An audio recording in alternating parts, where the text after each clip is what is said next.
In today's video, we're going to make a costume cosplay prop, upgrade it in under 10 minutes. This was a Star Wars blaster that was released when Episode 3 came out, and I picked it up, and it's already got some built-in weathering on it, but it's just kind of goofy. We've got brown paint, we've got silver metallic paint, a paintbrush, and a silver Sharpie.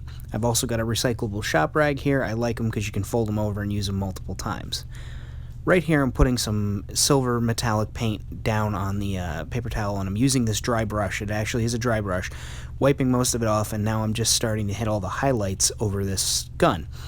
There's so many edges and pieces that again, we got to look at this in a real world aspect. If you're carrying this thing around, this weapon is your life, you're a trooper, you're using it when you push through alleyways, sticking it around corners, it's hanging off your belt, or maybe it's in your hands, bumping around in your locker, in travel crates, things of that nature, and it's going to weather and chip.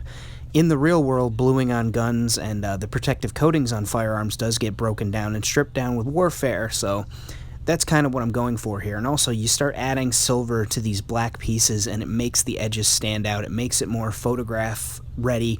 It makes it more noticeable when people see that and they say, oh wow, look at that costume, look at the blaster, that's so cool.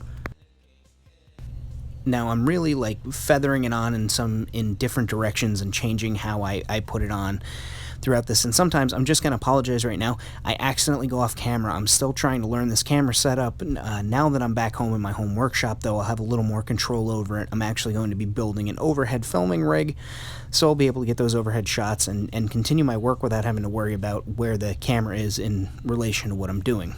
Here I'm picking out locations, again, that stick out higher than others and hitting those high points to bring out the metallic edges. Places where, you see that edge there, your finger's going to be rubbing up against it when you're not on the trigger.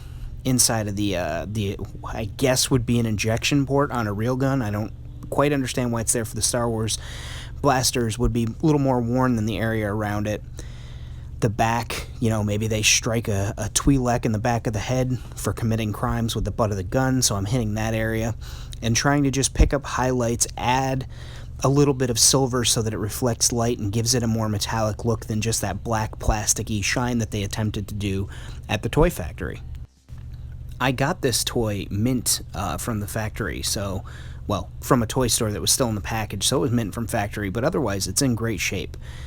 Here I'm picking out points that either would be metal replacements or stick out really far or get the most wear and tear, and I'm using that silver Sharpie, and you can see I'm not always using the tip of the silver Sharpie. I'm actually using the fat wide part and just letting it ride across the edges of these things. I'm even going over some of the areas where I already hit with the silver so that it creates a gradient, like an ombre of silvers from really bright into the more remaining black coating that's on these weapons to keep them safe from rust and wear and tear. Really paying mind to the regions that it would catch and snag and scrape, and like right here where the heat vents, I guess these are on this blaster, are, I figured the paint would really wear away from there, especially with the blaster fire kind of rapidly going through that barrel, and it draws attention to it. It makes it look more fierce, like a real world World War II weapon, which a lot of these were built off of. They used existing props that were prop guns from other things and turned them into stuff. So of course it's going to have barrel, heat vents in it, just like a World War II gun would have. Areas where your fingers would constantly touch and rub, like around the trigger guard, around the handle, those are areas that are going to get very worn too.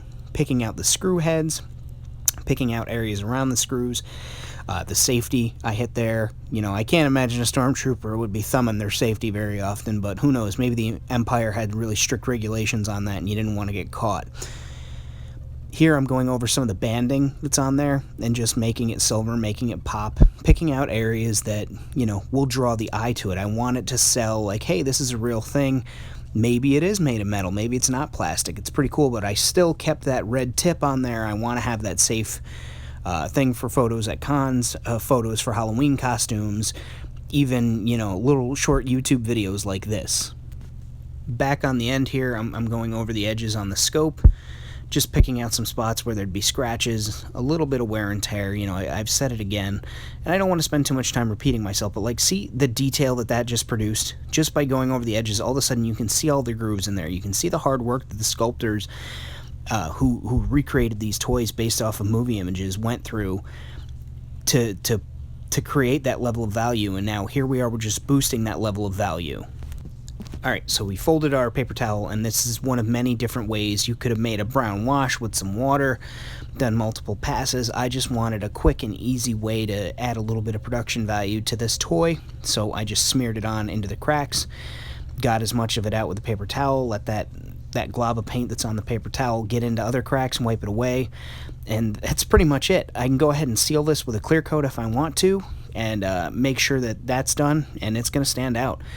This thing looks way better now. So if you like this, please, go ahead and copy it, try your own, show me, tag me on Instagram, Famine Cosplay Studios. I like it, I'm happy with it. My fingers in the trigger guard, don't do that. Have fun, guys, be well.